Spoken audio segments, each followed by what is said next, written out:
প্রতিটি মানুষকে ভালোবাসতে হবে। প্রফেসর হারগঞ্জ পরিষ্কারভাবে দায়িত্বহীন কণ্ঠে ঘোষণা করেছিলেন, the league of Nations was first founded by the Prophet of Islam, peace be upon him, putting the principles of unity and universal brotherhood as to show candle to the other nations.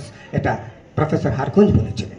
আমার বক্তৃতার শেষ দিকে এসে একটা কথাই বলবো, আপনারা ছাত্রছাত্রী যারা রয়েছেন একটু আমার সাথে মত বিনিময় করবেন, আমি শেষ করে নিচ্ছি।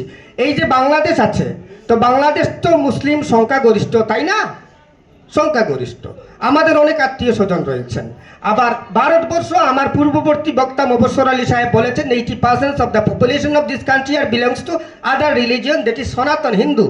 তো কৈলাসহর টাউনের 99% জনগণ যারা রয়েছেন they are belongs to Hindi community.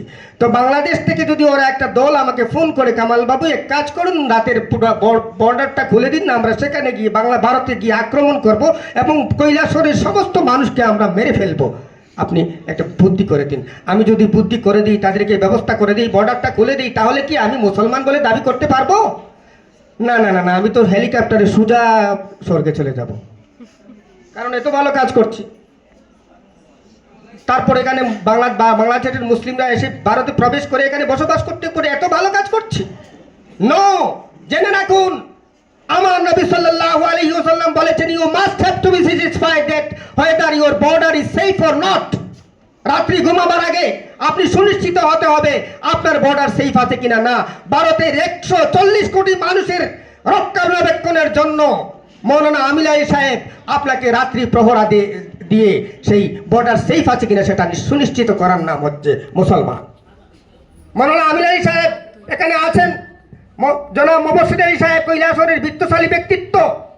প্রতি বছর তিনি ঈদের দিন জামা কাপড় পরেন, নিজের শিশুদের সুন্দর সুন্দর জামা কাপড় দেন।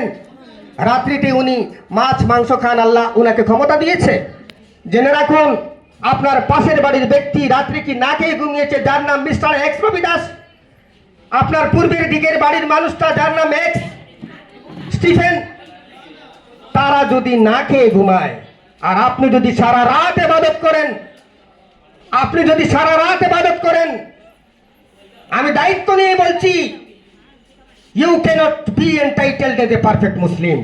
আপনার পাশের বাড়ির মালাকার বাবুর বাড়িতে গিয়ে জানতে হবে তার ছেলেরা কি না খেয়ে ঘুমিয়েছে। এটার নাম ইসলাম।